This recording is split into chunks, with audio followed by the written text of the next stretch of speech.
आइए आज देखते हैं वास्तु मंजूषा मैजिकल बॉक्स। पहले हमने गर्भ विन्यास विधि में शंकु स्थापना जो वास्तु के नाभि स्थान पे की जाती है और स्वस्तिक और रत्न स्थापना जो कि वास्तु के मर्म स्थान पे की जाती है, इनका महत्व जाना।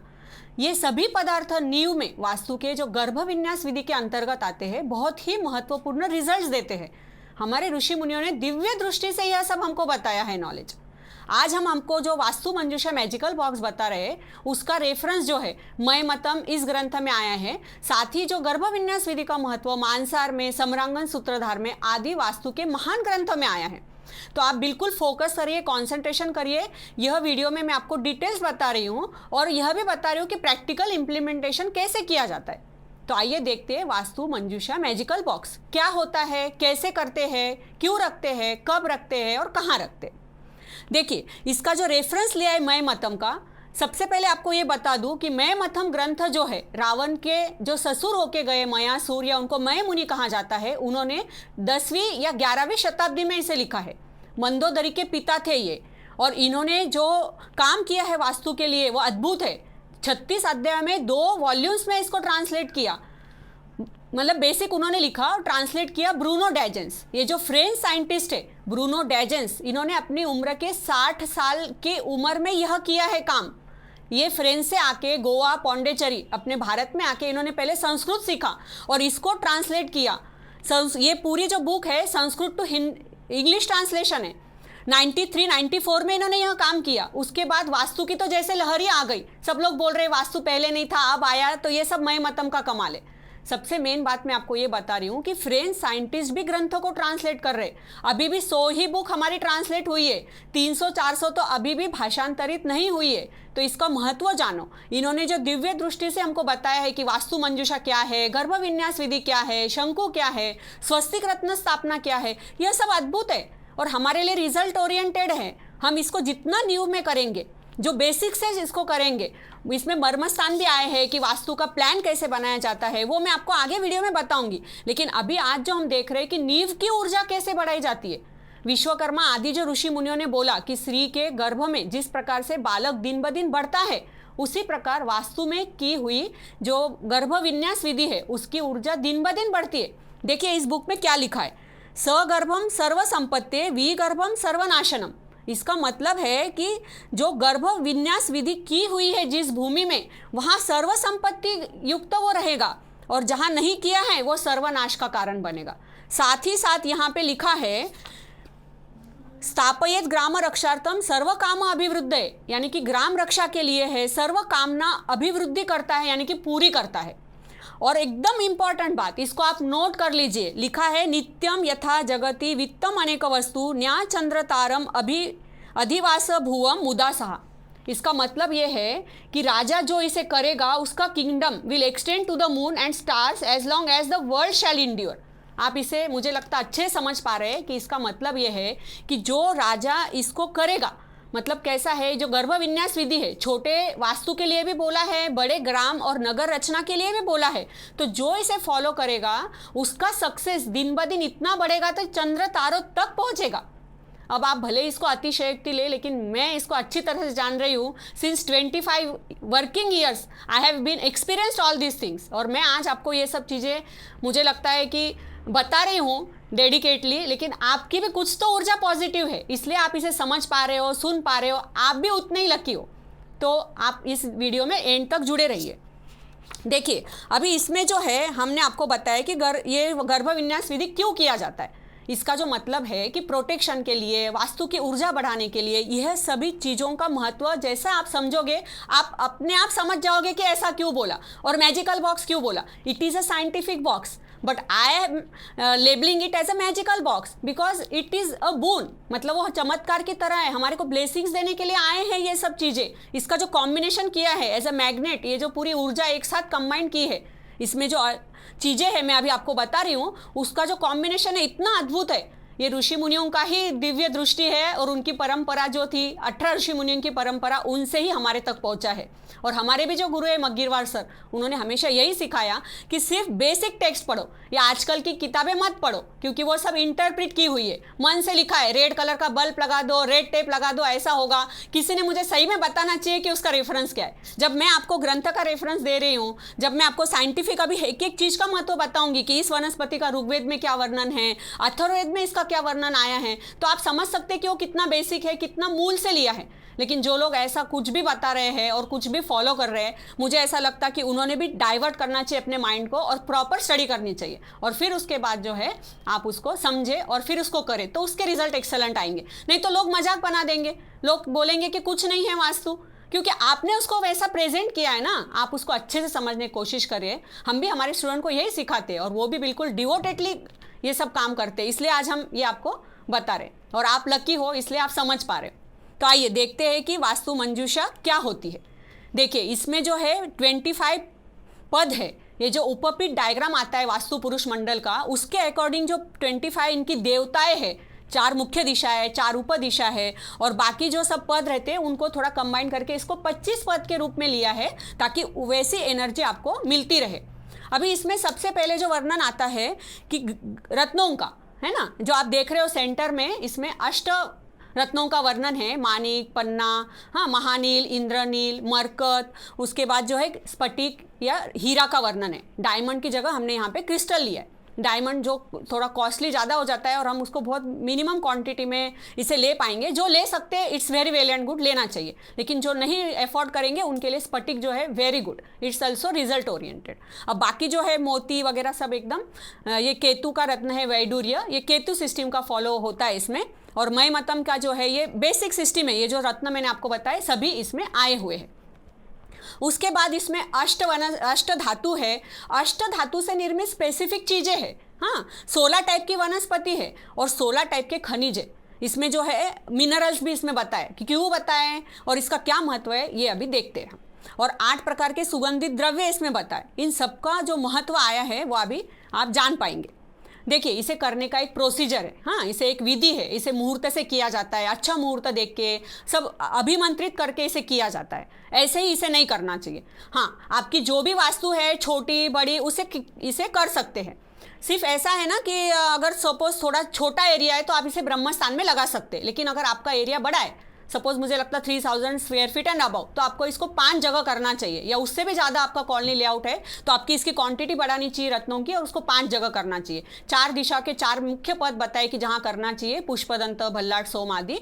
और इसमें ये बताया आपको कि ब्रह्म स्थान में इसे जरूर करना चाहिए। नींव स्थापना, जो आप प्लिंथ लेवल पे जो बांधकाम की शुरुआत करते हैं, इसी से शुरुआत आपको करनी चाहिए। जो हमने नाभि स्थान का आपको बताया शंकु, और ये वाला जो है वास्तु मंजूषा मैजिकल बॉक्स, इन 2 को तो आपको शुरुआत में ही करना चाहिए। स्वस्तिक रत्न स्थापना भी स्टार्टिंग में कर सकते हैं या थोड़ा बाद में कर सकते। पर अपर सपोज किसी का घर बन गया है, अब उसने ये चीज़ पहले नहीं जानी और वो करना चाहता है, तो मुझे लगता है इसको ब्रह्म स्थान में आप टाइल के नीचे कर सकते हैं। ये जो वास्तु मंजूषा ये आप कर सकते, शंकु स्थापना आपको अब नहीं करनी चाहिए।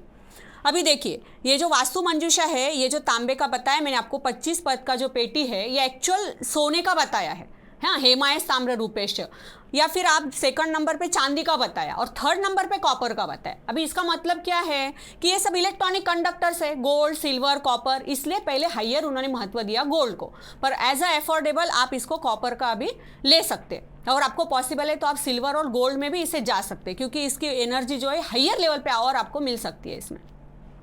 अभी मैंने आपको 9 रत्नों का बताया, इसके साथ जो है इसमें अष्ट धातु से निर्मित, हाँ, स्पेसिफिक चीज़ें बनाई है। जैसे तांबे का बना हुआ कुलत्थ है, पायराइट का जो है यानी कि माक्षी को इसको बोला है, इसका बना हुआ जो है वो कंकु है, रागा से बना हुआ कंकु है इसमें, हाँ, पारे से बना हुआ इसमें तिल आया है, साथ ही साथ सोने की बनी हुई शाली है और चांदी की बनी हुई ब्रीही यानी कि अक्षता है। तो इस टाइप की चीज़ें जो है वो पद में डाली जाती है, वो देवताओं को नमन करके डाली जाती है और उससे उसकी चार्जिंग बढ़ती है। समझ गए? अभी ये जो सब धातु है इनका मैं आपको बताती हूँ कैसे वर्णन आया, लेकिन इस टाइप से इसको लगाते हैं। साथ ही साथ 16 वनस्पति जो है 16 कंपार्टमेंट में अलग अलग टाइप से जानी जाती है। ये भी सब वनस्पति ऑर्डिनरी नहीं है, सब स्पेशल वनस्पति है जिनका वर्णन आयुर्वेद में बहुत डिटेल में आया है कि ये वनस्पति का क्या यूज़ है। अभी हम वास्तु के लिए देखेंगे कि उसको किस टाइप से यूज़ किया जाता है। उसके बाद जो है इसमें अष्ट गंध की वनस्पतियाँ है, जैसे कि लौंग है, इलायची है, सहा है, कपूर है, इस टाइप से इसमें वर्णन आया है। इसके साथ ही खनिज है, मिनरल्स है और धातु है। मतलब क्या है कि जैसे इसमें पायराइट है, लैपिस है, राजावर्त यानी कि लैपिस बोला है, और मार्कशीट को जो है वो उसको पायराइट बोला है। साथ ही साथ जो है इसमें हेमेटाइट आया है, हाँ, इसमें जो है कथिल, ये भी धातु का इसमें वर्णन आया है। अभी वो पद में स्पेसिफिक इसे डाला जाता है। देखिए इसमें जो 16 वनस्पति आई है, इसमें विष्णुकांता, एकपत्राब्ज, सहा, श्री, अपामार्ग, ध्रुवा, त्रिशूला, ऐसी एक से एक वनस्पति है। अब इसके डिटेलिंग में ना जाते हुए मैं आपको मिनरल्स का थोड़ा सा डिटेल्स बताती हूँ। इसमें जो 8 प्रकार के खनिज लिए, जाति हिंगुल्य, हरिताल, मनशिला, राजावर्त, गैरिक, दरद, माक्षिक, अंजन आदि। अब देखिए इसमें का जो माक्षिक है वो पायराइट है। ये जो है फाइनेंशियल स्टेबिलिटी के लिए और अट्रैक्शन के लिए बहुत अच्छा बताया है। साथ ही जो लैपिस लिया है राजावर्त, इसको क्या बताया है ऋग्वेद में, इसे बताया है कि ये एकदम हायर प्रकार का जो है डिसऑर्डर जो है एकदम स्टॉप करेगा आपका। और इसको बून बताया फीमेल्स के लिए, उनके डिसऑर्डर्स के लिए भी इसे बून बताया। और साथ ही साथ अथर्ववेद में जो है इसे बताया कि एनवायरमेंटल प्यूरिफिकेशन के लिए काम आता है। अब आप समझ सकते हो कि उनका जो दृष्टि थी, उन्होंने सोच समझ के इसे इंक्लूड किया होगा। साथ ही साथ इसे बताया कि किसी को कुछ फिजिकल या मेंटल भी डिसऑर्डर है तो भी जो है ये एकदम अच्छे से काम। देखिए ये जो सब वनस्पति और खनिज इसमें बताया ना, ये सब वास्तु दोष रिमेडी के अंतर्गत आता है। इसको बताया कि ये सब वास्तु दोष प्यूरिफाई करेंगे। देखिए इसमें जो एक वनस्पति आई है जाति हिंगुल्य, उसको बताया कि बिल्कुल वो सब प्रकार के डिसऑर्डर, एंजाइटी, स्ट्रेस कम करेगी। हाँ, गैरिक जो बताया है उसको दिया है एनवायरमेंटल प्यूरिफिकेशन, ऋग्वेद में दिया है, और अथर्ववेद में बताया कि it is a boon for all peoples and specially for females, कि उनके भी डिसऑर्डर है उसको सॉर्ट आउट करेगा। इस प्रकार से सभी धातुओं का, हाँ, सभी वनस्पतियों का वर्णन है। तो देखिए पहली बात तो है कि सभी वास्तु के जो ग्रंथ है रिमेडी बहुत कम आई है। हाँ, इसमें यही बताया कि आप शुरुआत से, स्टार्टिंग से एकदम प्रॉपर बनाओ, करेक्ट बनाओ। लेकिन फिर भी यहाँ जो दिया है ये इन्होंने बताया कि वास्तु दोष जा सकते हैं, यानी कि निगेटिविटी इन सबसे एब्जॉर्ब होगी और पॉजिटिविटी इससे रिफ्लेक्ट होगी, ऊर्जा बढ़ेगी वास्तु की। इसलिए ये जो है वास्तु दोष के रूप में भी आप इसे वापर सकते हैं। इसलिए मैंने आपको बोला कि इसे घर में भी लगाइए, बना हुआ है तो, और नहीं बना है तो सबसे बेस्ट इसे नींव में आपको स्थापन करना चाहिए। अब इसमें जो 16 वनस्पति का वर्णन है, इसमें जो है सहा है, श्री है, अपामार्ग है, हाँ, इसमें ध्रुवा है, इसमें गैरिक और इसमें विष्णुकांता है। इस प्रकार के सभी वनस्पतियों का जो वर्णन आया है वो भी इसी के लिए आया है कि वहाँ की चार्जिंग बढ़ती रहे, वहाँ की ऊर्जा बढ़ती रहे। अब साथ ही साथ जो सब धातु इसमें डालना है हमारे को, सोने का, चांदी का, हाँ, पारे का बना हुआ तिल है, तांबे का कुलत्थ है, ये सब जो धान हमने डालना है ना, इन सब का भी स्पेसिफिक वर्णन जो है मुझे लगता है वहाँ की एनर्जी बढ़ाने के लिए ही 100% करेक्ट है। तो आपको इस टाइप से बेसिक टेक्स्ट के बेसिक सॉल्यूशंस में जाना चाहिए, ना कि कोई ऊपर के और बिल्कुल जिनका रेफरेंस नहीं उसमें नहीं जाना चाहिए। जनरली होता क्या है ना, हम जब वास्तु विजिट पे जाते हैं ना तो लोग यही देखते हैं कि हमारा किचन कहाँ है, हाँ, हमारा बेडरूम कहाँ है, बस उतना ही उनको लगता है कि वास्तु है। वास्तु उतना नहीं है, वास्तु बहुत डीप में है। और स्टार्टिंग से जब समझोगे ना, तो जैसे अभी ठीक है राजा महाराजा नहीं है, लेकिन उसका मतलब समझो कि आप भी उतने लेवल पे सक्सेस पाओगे। हाँ, अगर आपको ऑर्डिनरी रहना है तो ये सब चीज़ें मिलती नहीं थी, आप कुछ ना कुछ हायर लेवल पे जाना है, इसलिए ये सब चीज़ें आपके पास अट्रैक्ट होती है। रत्न आपको चूज करते हैं, ये सभी चीज़ें आपको चूज करती है। तो जिस गर्भ में, जिस वास्तु की नींव में ये गर्भ विन्यास विधि होगा, ये जो वास्तु मंजूषा मैजिकल बॉक्स की स्थापना होगी, वहाँ की ऊर्जा नो डाउट हायर लेवल पे बढ़ेगी।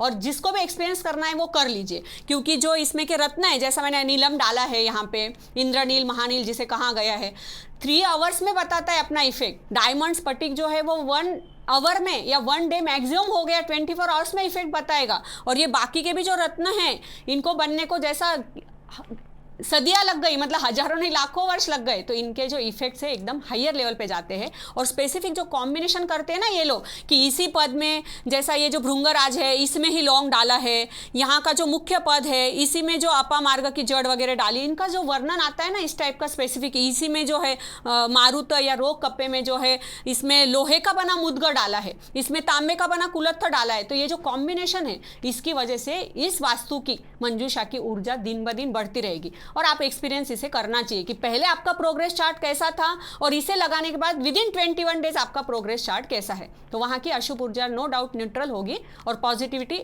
जो है एक्सटेंड लेवल पे अच्छी हो जाएगी। तो अभी हमने देखा कि वास्तु मंजूषा क्यों करते हैं, कहाँ करते हैं, कैसे करते, हाँ, और कब करते हैं। तो शुभ मुहूर्त देख के करना चाहिए। सब रत्नों को मंत्रों से अभिमंत्रित करके प्रॉपर पूजा करके जो है इसे किया जाता है। जो जिस भूमि में आप इसे करते हैं पहले उसे शुद्धि करनी होती है। जमीन में जो है बिल्कुल पंचगव्य से, वैसे भी जितना भी न्यू में आप गोबर, गोमूत्र और गाय का घी आदि डालोगे ना, वहाँ की ऊर्जा बढ़ते रहती है। जियोपैथिक स्ट्रेस, जो जीएस स्ट्रेस होती है, वहाँ पे ऊपर बिल्डिंग में प्रवेश नहीं कर पाएगी। जमीन के नीचे जो 50 फीट, इवन नीचे जो 500 फीट तक हार्मफुल गैसेस हो सकते हैं, उनकी जो निगेटिविटी है ये सब एब्जॉर्ब होके, हाँ, गाय का वगैरह से भी होगा और इनसे भी होगा, वो वही एब्जॉर्ब हो जाएगा और आपको इफेक्ट नहीं करेगा। इसलिए आपका वो सब पावर बढ़ेगा। जो मैंने आपको बताया धातु, उसमें बताया ना कि रॉयल पावर बढ़ेगा। कितनी जगह बताया उन्होंने कि आपकी स्ट्रेंथ बढ़ेगी, काम करने की वर्किंग कैपेबिलिटी बढ़ेगी। हमने आपको पहले भी रत्नों की टाइप सभी कुछ बताया कि रत्नों की ऊर्जा जो है दिन ब दिन बढ़ते रहती है, इसलिए एकदम हायर लेवल पे ये काम करेगा वास्तु मंजूषा। तो सबसे पहले भूमि का शुद्धिकरण करते हैं, पेटी की जो है प्रॉपर यथाविधि से पूजा करते हैं। ब्राह्मण से इसकी सब पूजा आपको पंडित जी से, जो विद्वान पंडित है उनसे करवानी चाहिए। स्थपति आर्किटेक्ट ने वहाँ पे खड़ा रहना चाहिए, उसने जो है प्लेस की मार्किंग करनी चाहिए और सबको जो है डायरेक्शन से इसे करवाना चाहिए। इसी के साथ साथ वास्तु के मर्म स्थान देखना है, वास्तु के फर्स्ट कॉलम कैसे प्लेस करते हैं, उसकी पूजा क्या की जाती है, यह भी हम आगे आपको बताएंगे। इसी के साथ साथ आपको जो है इस पेटी को जो है पहले दर्भ वगैरह प्लेस करके, हाँ, ऊपर से इसको व्हाइट कपड़े में अच्छे से मोली से प्रॉपर इसको बांधकर जो है आपको इसे प्लेस करना है। और लास्ट में आपको वो जमीन जो भूमि है वहाँ पे तो प्रणाम करना है, साथ साथ पूरी धरा यानी कि पृथ्वी को प्रणाम करने को कहा है। पूरे समुद्र, पर्वत यानी कि जो नेचर है उसको ग्रेटिट्यूड करो कि इन्होंने सबने हमको आज तक जो यहाँ पे अच्छे से रखा है, आप हमेशा हमें आगे भी ऐसे ही आपका वरदान देते रहो। इस टाइप से आप उनके ब्लेसिंग्स आपको लेने चाहिए, ऐसा ग्रंथ में लिखा है। अभी तक भी मैंने आपको जो बताई सभी बातें ग्रंथ में लिखी है और ये भी जो बात है ये सभी ग्रंथ की है। तो आपको बेसिक टेक्स्ट से फॉलो करके इस टाइप से इसे करना चाहिए। और मुझे लगता है वास्तु गैलेक्सी टीम को ही आपको कांटेक्ट करना चाहिए ताकि आपको प्रॉपर डायरेक्शन दे सके कि कौन से पद में प्लेस करना है, ब्रह्म स्थान का एग्जैक्टली पॉइंट कैसे इसको निकाला जाता है, इसलिए और सीक्वेंस कैसा है, क्योंकि कैसा रहता है पूर्व दिशा से शुरू करना है, कुछ चीज़ें मध्य से शुरू करना है, फिर क्लॉकवाइज जाना है। ये सब सीक्वेंस भी जो है आपको प्रॉपर समझनी चाहिए और जो उसी पद में उसे लगाकर उसकी प्रॉपर पूजा करके उसे आपको प्लेस करना चाहिए। तो इस टाइप से जो है वास्तु मंजूषा मैजिकल बॉक्स आपकी लाइफ में मैजिक लाएगा ही। अब आपको अनुभव लेना है कि ये चीज़ क्या है। आपने जैसे पहले भी हमें शंकु का, स्वस्तिक का सब रेफरेंसेस दिए, इसको फॉलो किया है, आपने इसे यूज़ किया है। अभी भी काफ़ी लोग इसे बहुत अच्छे से यूज़ कर रहे हैं। हम तो करते हैं लेकिन नए भी जो लोग सब जुड़े सभी इसे कर रहे हैं। तो आप इसे भी अच्छे से करिए और उस नींव में वास्तु में वहाँ जहाँ इसकी ऊर्जा बढ़ेगी वहाँ पे आपको अच्छे अनुभव आएंगे, काम अच्छा होगा, हाँ, और सब जो बाकी प्रॉब्लम्स रहती है, labour problem, headache and all, वैसा कुछ नहीं होगा, झगड़े वगैरह नहीं होंगे। और ये बिल्कुल कामनेस के लिए जो है इसमें सब रत्न की जो हम स्थापना कर रहे हैं बिल्कुल आपको जो है काम रखेंगे और वहाँ पे भी शांति ऊर्जा बढ़ाए रखेंगे, इसके लिए इसे करना चाहिए। तो मय मतम जो ग्रंथ है ब्रूनो डायजेंस का, अभी 1 साल पहले इनके जो ऑथर है ये शांत हुए। मुझे लगता है कि उनको तो मेरी बहुत दिल से श्रद्धांजलि है कि उन्होंने हमारे लिए इतना महान कार्य किया। हाँ, तो आपको इस ऐसे जो है बेसिक ग्रंथों की स्टडी करनी चाहिए और इनको फॉलो करना चाहिए। तो वास्तु क्या है जान पाओगे। हाँ, आयुर्वेद सीखेंगे तो आयुर्वेद जानोगे, तो वास्तु सीखेंगे तो जानोगे ना, अदरवाइज कैसे जानोगे आप। तो बिन बताई फालतू बातों में ना पढ़ते हुए बेसिक में टेक्स्ट में जाना चाहिए और प्रॉपर विधि के साथ इसे करना चाहिए। और जैसा मैंने आपको बताइए कि इसे करने से जो है वो गर्भ की ऊर्जा दिन ब दिन बढ़ती रहेगी, वहाँ की संपत्ति बढ़ती रहेगी, हाँ, रक्षा होती रहेगी और आपका जो सक्सेस है वो चांद तारों तक पहुँचेगा, यानी कि बहुत ही अच्छा होगा। तो बाकी सिर्फ बातें करने से कि चांद तारों तक पहुँचेंगे, ऐसा करेंगे, इससे करिए, फिर देखिए आगे आगे क्या रिजल्ट आते। हाँ, तो जो भी गवर्नमेंट वास्तु है, आपकी पर्टिकुलर प्राइवेट वास्तु है, हाँ, ग्राम रचना है, कॉलोनी लेआउट है, आपको कोई प्रकार का वहाँ पे सोसाइटी बनाना है, अपार्टमेंट बनाना है, तो भी आपको इसे करना चाहिए। आपके इंडिविजुअल में तो करना ही चाहिए लेकिन बेसिक पूरे अपार्टमेंट के लिए भी इसे करना चाहिए। और फिर इसकी आप ऊर्जा देखिए कैसी होती है। नहीं तो आए दिन हम सुनते हैं कि क्या क्या निगेटिविटी हो रही है, बोलना भी हार्ड लग रहा है। तो उस निगेटिविटी से बचने के लिए वास्तु का बेनिफिट लेना चाहिए, वास्तु रूल से ही वास्तु बननी चाहिए, तो वहाँ निगेटिविटी आएगी ही नहीं और हमेशा पॉजिटिव डेवलप होते रहेगी। यही हमारी शास्त्र की सेवा है। ये हमारी टीम भी इतनी डेडिकेटली डिवोटेडली काम कर रही है, तो मैं इनको भी ग्रैटिट्यूड करती हूँ और आप सभी का धन्यवाद देती हूँ। आप हमारे वीडियो देखते रहिए, हमारे चैनल को लाइक, शेयर, सब्सक्राइब और कमेंट करते रहिए। शुभम भवतु।